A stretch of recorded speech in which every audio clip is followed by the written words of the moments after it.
Ada orang tua dasar kafir, kurang ajar, sudah stroke berangkat juga ke kapal Nuh. Mau buang najis, pincang-pincang digotong orang. Selesai buang najis, dia bangun mau pulang, pegangan tiang kapal terpeleset, jatuh di atas tumpukan najis. Terjadi keajaiban, yang stroke-nya sembuh, lumpuhnya hilang, berangkat digotong-gotong pulang, jalan gagah sekali. Tapi orang kampungnya heran, ente sudah sembuh? Sudah. Berobat di mana? Kok begitu paten? Di kapal Nuh. Masih banyak.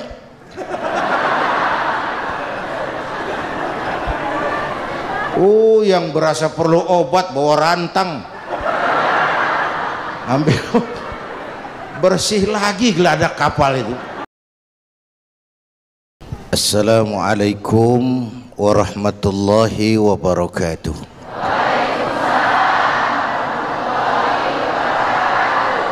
Bapak, Ibu dan segenap pemirsa TV One yang saya cintai, jumlah bilangan bulan menurut Allah itu ada 12. Dimulai dari Muharram, Safar, Rabiul Awal, Rabiul Tsani, Jumadal Ula, Jumadal Tsaniyah, Rajab, Sya'ban, Ramadan, Syawal, Zulqa'dah, Zulhijjah. 12. Anak-anak kita umumnya kalau ngitung Januari sampai Desember, bangun tidur pun hafal. Tapi kalau ngitung Muharram sampai Zulhijjah, jangankan anaknya, ya udah terusin aja lah kalau udah ngerti. Dari jumlah bulan yang 12 itu Allah jelaskan minha arba'atun hurum. Ada 4 bulan yang disebut bulan yang dihormati, bulan yang disucikan, bulan yang diharamkan. 4, 3 bergandengan, 1 agak terpisah. Yang bergandengan itu Rajab, Sya'ban, Ramadan. Yang agak terpisah itu Muharram. Ini 4 bulan yang dihormati, disebut Ashhurul Hurum. Saudara-saudara, Muharram ini salah satu dari 4 bulan yang istimewa. Kenapa? Banyak peristiwa besar yang terjadi di bulan Muharram. Hampir semua nabi dan rasul berkaitan dengan Muharram ini. Hampir semua nabi dan rasul. Kita akan kutip beberapa saja dalam konteks kekinian. Pertama, Allah menerima taubatnya Nabi Adam pada hari ke-10 bulan Muharram. Adam itu bapak moyang kita. Dosanya 1, makan buah khuldi, dikeluarkan dari surga. Kita dosanya banyak, kepengen masuk, enggak nyambung. Hai Adam, dari tidak ada kamu saya adakan. Saya perintahkan tinggal di surga. Merasa sepi sendirian, saya ciptakan Siti Hawa supaya kamu tenang. Kamu boleh nikmati semuanya. Ini boleh, itu boleh, ini boleh, itu boleh. Makan, makanlah yang kau mau. Minum, minumlah yang kau suka. Pakai, pakailah yang kau senang. Satu yang saya minta, jangan dekati pohon khuldi. Itu kau tidak sanggup, keluar. Diusir dari surga. Sujud Nabi Adam, kata riwayat 40 tahun sujud, membaca Rabbana zalamna anfusana wa illam taghfir lana wa tarhamna lanakunanna minal. Itu namanya istighfarnya Nabi Adam. Nah, maka salah satu amalan yang sangat dianjurkan di bulan Muharram ini memperbanyak istighfar. Tidak ada orangnya yang tidak. Ayo jujur, ini yang kumpul di sini ini semua, ada nggak yang nggak punya dosa? Yang merasa nggak punya dosa, ayo ke depan. Ada? Tidak ada. Setiap kita, entah kecil entah besar, sengaja terlupa, pasti mempunyai yang namanya khilaf dan salah. Dan Allah Tuhan kita bukan Tuhan pendendam. Allah Tuhan kita Tuhan yang ramah dan rahmah. Manusia, dosamu banyak tapi ampunanku lebih banyak. Salahmu besar, rahmatku jauh lebih besar.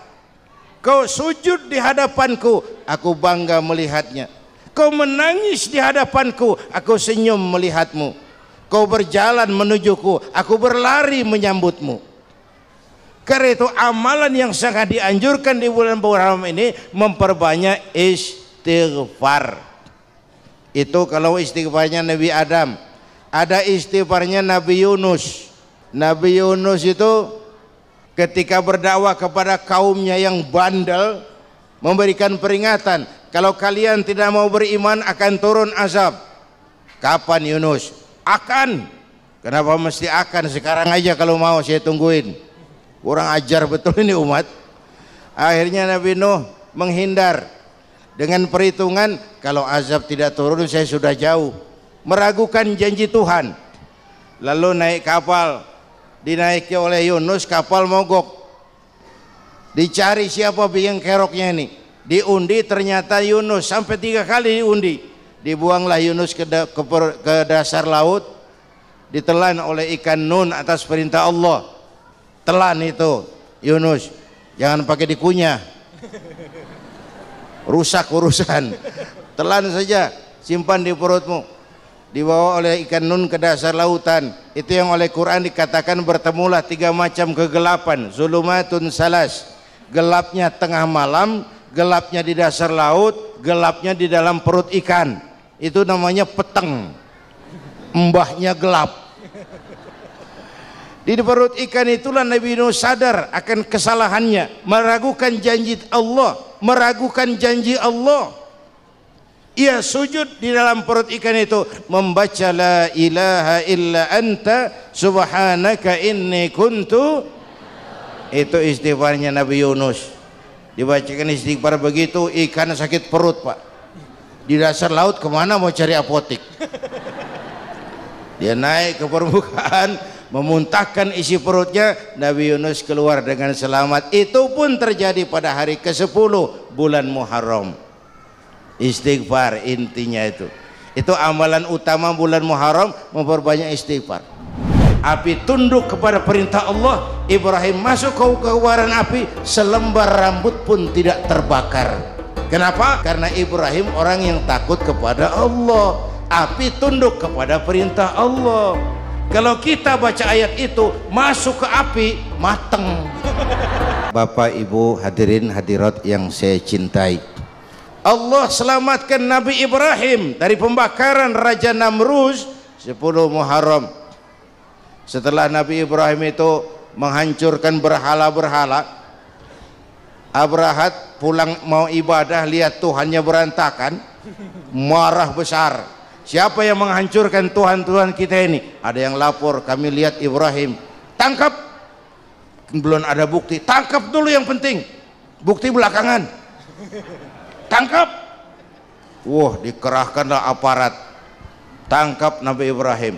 Ibrahim, kau yang menghancurkan berhala-berhala kami ini, Tuhan-Tuhan kami. Siapa bilang? Ada yang lapor. Saya dengar enggak semua berhala itu hancur. Ada yang paling besar, angkat tangan, saya lihat ada kampak di tangannya. Barangkali yang besar itu iseng tuh, yang kecil-kecil dikampakin. Tanya aja sama dia, kamu gila? Kenapa? Masa kami disuruh nanya berhala? Nggak bisa jawab. Nggak bisa jawab lah, kenapa disembah? Lebih gila mana sih? Tahu nggak bisa jawab kenapa disembah? Kurang ajar kamu Ibrahim. Bakar, dibakar.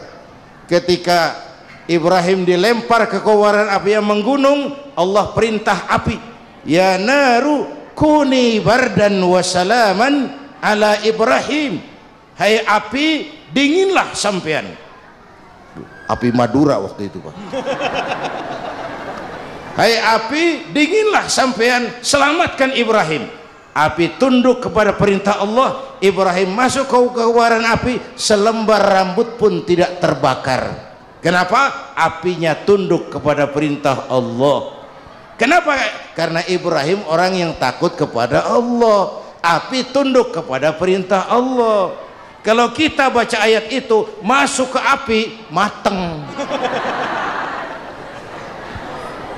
Sudah hadirin yang saya muliakan, oleh karena itu selamatnya Ibrahim dari pembakaran Raja Namrud itu pun pada 10 Muharram, Yaumul Asyura, hari ke-10 dari bulan Muharram. Allah selamatkan Nabi Nuh dari bahtera banjir yang luar biasa, 10 Muharram. Nabi Nuh salah seorang rasul yang masuk ulul azmi 5 besar, karena memang perjuangannya menggambarkan satu usaha yang ulet dan luar biasa. Beliau diberi umur 950 tahun, lalu berdakwah selama 900 tahun, dapat pengikut tidak lebih 80 orang, rata-rata 10 tahun satu.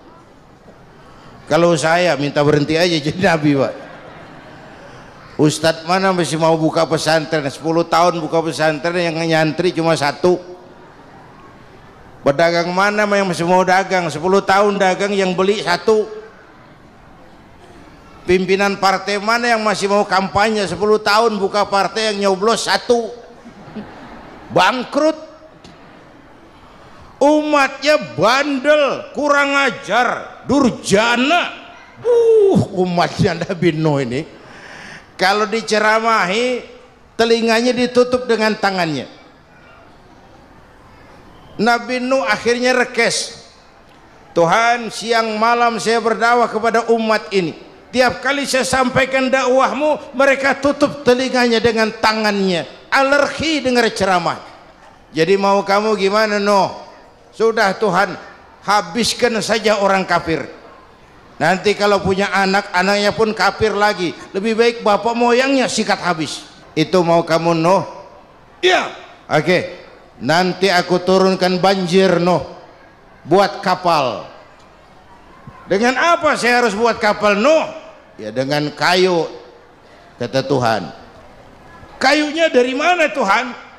Ya dari pohon Nuh. Pohonnya belum ada Tuhan.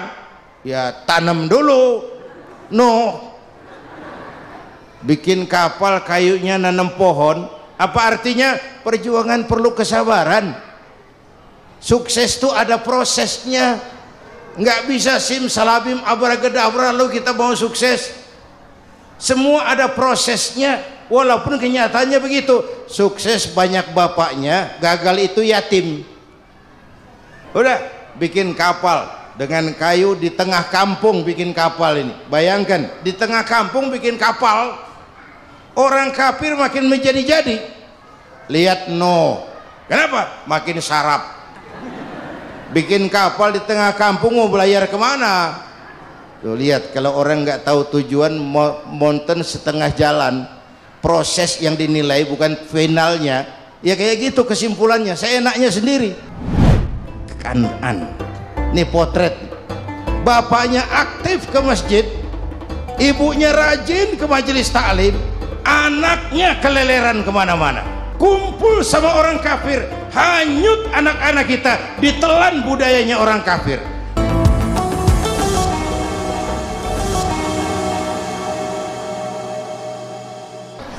Nabi Nuh bikin kapal. Kapal mendekati selesai, ini orang kafir rame-rame datang ke kapal Nuh. Mau apa? Buang najis. Sakit perut, berangkat ke kapal Nabi Nuh. Penuh lantai kapal dengan najis manusia. Inilah perjuangan. Bukan jalan raya lurus bertabur bunga di kanan kirinya. Banyak ondak dan duri, fitnah, caci maki, antipat, segala macam dihadapi Nuh. Ada orang tua dasar kafir kurang ajar, sudah stroke berangkat juga ke kapal Nuh, mau buang najis pincang-pincang digotong orang. Sudah saya buang najis, dia bangun mau pulang, pegangan tiang kapal terpeleset jatuh di atas tumpukan najis. Terjadi keajaiban, yang struknya sembuh, lumpuhnya hilang, berangkat digotong-gotong pulang, jalan gagah sekali. Tapi orang pekampungnya heran, ente sudah sembuh? Sudah. Berobat di mana? Kok begitu paten? Di kapal Nuh. Masih banyak.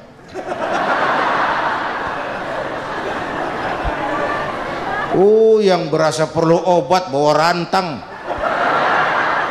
ambil bersih lagi geladak kapal itu. Sudah selesai Nuh? Selesai.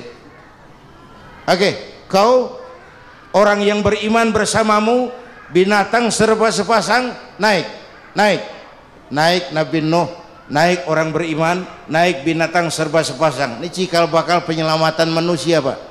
Naiklah orang beriman, sudah naik semua, Nabi Nuh kontrol. Ini contoh buat kita. Pemimpin yang baik bukan cuma terima laporan di belakang meja. Laporan itu yang mana juga bagus. Kontrol. Jangan cuma tunggu laporan di belakang meja, semua laporan bagus. Nabi Nuh kontrol. Sudah naik semua. Sudah Nuh. Pulan bin Pulan naik Nuh. Kan'an anak saya ikut nggak naik kapal? Kami tidak lihat itu Nuh. Kan'an. Ini potret. Bapaknya aktif ke masjid, ibunya rajin ke majelis taklim, anaknya keleleran kemana-mana.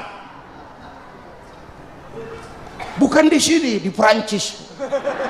Udah di sini insya Allah sama.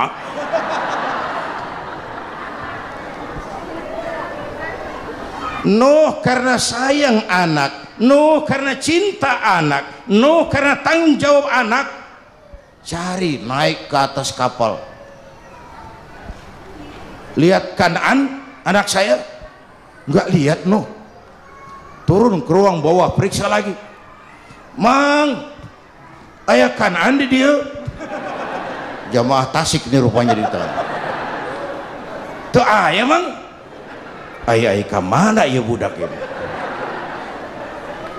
Naik ke atas buritan.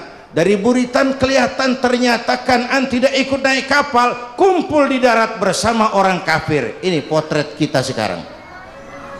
Kumpul sama orang kafir, hanyut anak-anak kita, ditelan budayanya orang kafir, ditelan tradisinya orang kafir, ditelan pergaulannya orang kafir. Nuh karena sayang anak dari atas manggil. Dalam Quran dijelaskan itu. Karena Nabi Nuh di atas, Kan'an di bawah teriak, ya bunayyar kam ma'ana. Begitu dalam Quran ayatnya. Cuma ini pakai gaya memanggil supaya kelihatan kegambar, kira-kira Nuh manggilnya begitu. Ini namanya gaya dakwah, Pak. Kalau ceritanya datar nggak menarik, maka Nuh memanggil Kan'an, ya bunayyar kam ma'ana. Kata yang dengar, ini gaya orang manggil, ya bunayyar kam ma'ana. Kan'an kesini nak, naik kapal sama papi. Kata Kan'an di bawah itu, enggak mau papi, John di sini saja. Kata Nuh, jangan nak, Allah sedang murka, akan turun banjir. Kalau datang banjir papi, sa'awi ila jabalin ya'simuni minal ma', saya akan naik ke gunung tinggi yang bisa menyelamatkan saya dari banjir. Kan'an naik ke gunung, gunung dihantam banjir, Kan'an mati. Sampai sekarang. Iya. Melihat Kan'an begitu, Nabi Nuh meratap, Tuhan, kalau orang kafir mati memang saya yang minta, tapi itu kan anak saya Tuhan, anak saya. Nabi Nuh ditegur Tuhan, Nuh, innahu laisa min ahlik, anggap Kan'an bukan anakmu Nuh. Kan'an tenggelam dihantam banjir, Nuh sadar. Apa ratapan terakhirnya? Ana urid wa anta turid wallahu fa'alun lima yurid. Aku punya kemauan, engkau Kan'an punya kemauan, Allah juga punya kemauan. Akhirnya mau Allah yang jadi kenyataan. Nabi Nuh punya kemauan, Kan'an naik kapal nak supaya selamat. Kan'an punya kemauan naik gunung lebih tinggi dari kapal bisa selamat. Allah punya kemauan apa? Itulah hidayah, itulah demokrasi Islam. Anak Nabi tidak dapat hidayah, kumpul sama orang kafir. Bapak Nabi tidak dapat hidayah, malah jadi pembuat berhala. Azar bapaknya Ibrahim. Istri Nabi tidak dapat hidayah, tenggelam oleh gempa, istri Nabi Saleh. Paman Nabi tidak dapat hidayah, menentang keimanan, Abu Jahal, Abu Lahab, Abu Sufyan, dan abu-abu lainnya. Yang intinya kita bersyukur kita ini ponakan Nabi saja bukan dapat hidayah. Insyaallah, amin. Amin. Sama-sama kita istighfar sih. Astaghfirullah